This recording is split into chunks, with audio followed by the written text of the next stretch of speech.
Hi everyone, we have come to the 5th week of the class. We have one more week to go after this. Woohoo! I hope everyone had a safe and happy holiday last week, and we are going to enter into more of the peculiar institution of slavery.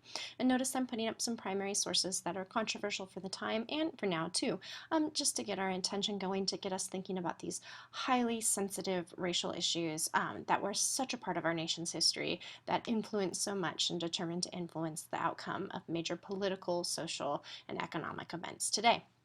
We're in the week of July 9th, and I realized after looking at the poll last week that some of us were feeling a little bogged down in the intensive 6-week course, and unfortunately I can't do much to lighten the load because you do have to legitimately earn your 3 units, and you will, but I can do some things to add a little bit of fun and community building to the class. So this week I added a special forum where you get to go to bodyswitcher.com, upload a photo of yourself, and put yourself on a variety of the different images there.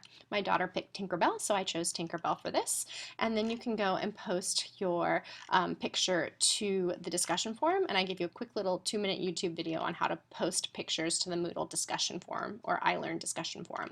So go to bodyswitcher.com, find a photo of yourself, upload it to an image, and share. This should hopefully make you laugh and get to look at your classmates in a different type of light or from a different point of view. Notice that there's quite a few risque ones that would not be appropriate for an online academic class, so make sure your post is PG. If it's not PG, I will have to delete it. So something that your grandma would approve of. So that's a little bit of fun for this week. Going down to week 5, the big point that I really want to get done is your outline. Your outline this week this is the biggest assignment next to the final paper. I really, really, really want you to spend a lot of time doing this. You're going to start with your historical question, your historical thesis. Your minor thesis is supporting your supporting point. So what is one big piece of information you're presenting that supports your thesis? An argument. What is the argument that you're trying to make? And this is a topical sentence, is your topic sentence. So your historical thesis is your overall argument for your paper. Your minor thesis is a supporting point that supports your historical thesis. All of your minor theses, you must have 3, must be, or I'm sorry, 1, 2, and 3, yes, must be connected to your historical thesis. It has to be. The history paper is just like our Taking Sides readings. It is very specific. It's like a map. This lays out your entire argument. Students hate doing outlines. They say, oh, I just write my paper. And the students who just write their paper typically have a bad argument because it is not specifically and concisely laid out. If you already write outlines for your academic papers, hooray for you. That's one of those things that determines student success. If you don't, I'm going to make you do it with this assignment, even if it kills you, and I'm going to give you a heavy point load. I think this is like a 75-point assignment or even more than that. Just to ensure that you spend the time doing this. If you do not take this seriously and just give me a quick scrawled out outline, you will suffer the consequences in your grade. But trust me that this is a good academic practice, that you are going to connect everything. This primary source evidence should be directly from your primary source and tie back to this argument. You can summarize, you can have a small quote no longer than a sentence or two. You can talk about how this primary source affected something else. That would all give you the argument and support your minor thesis. Everything in the minor thesis paragraph or paragraphs should go back to this supporting point that you are talking about. Argument 2 connects to the minor thesis. Then you have another minor thesis, which connects to your historical thesis. Argument, argument, argument. If you need to do a third minor thesis, that's fine. If you only need 2 minor theses, that's fine too. That's fine too.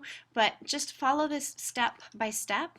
If you're lost, shoot me what you have in an email, and I'll do my best to get back to you. I have a more open week this week. Last week was crazy with the holiday. But really, really spend some time on this, and I promise you, if you do this in detail, your final draft will be super easy to write. It'll write itself. So that's the tremendous detail. That's your primary source assignment. Discussions.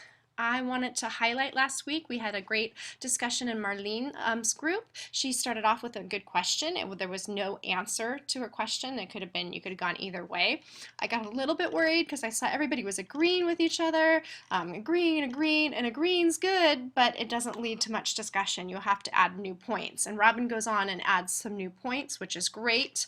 Katie pops in. Katie was our good sample from last week. Katie's on fire. So they pop in. But here we start to see a little bit of disagreement, which is good. Where I saw the disagreement in here. I'm agreeing with his intentions. I have to agree John Brown. So we see the discussion slightly turn. Brown had things, but people are citing pages in the text.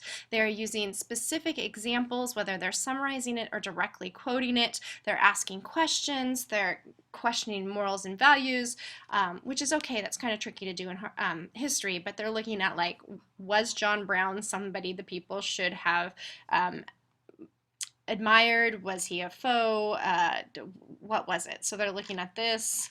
They're looking at whether he was right or wrong. Not a typical terrorist. Interesting points. So this discussion was quite lengthy, and I didn't choose it because it was quite lengthy, but because of what the people are really getting into the content. So good job there, you guys. As I said, I'm a little bit behind in last week's grading, so I'll get last week's grading caught up, and then this week that just ended, and so you guys will have an idea of where you stand in the class. If you have any questions, feel free to email me. Once again, you can email me at Gav, but I only check that once a day. I check my Yahoo account regularly. It goes to my phone. If it goes to my phone, then if it's a quick response, I can get back to you. If it's a more detailed response, I'll get back to you the next time on my computer. Hope you guys are having a great day. I hope we have a great week, and I look forward to seeing you online.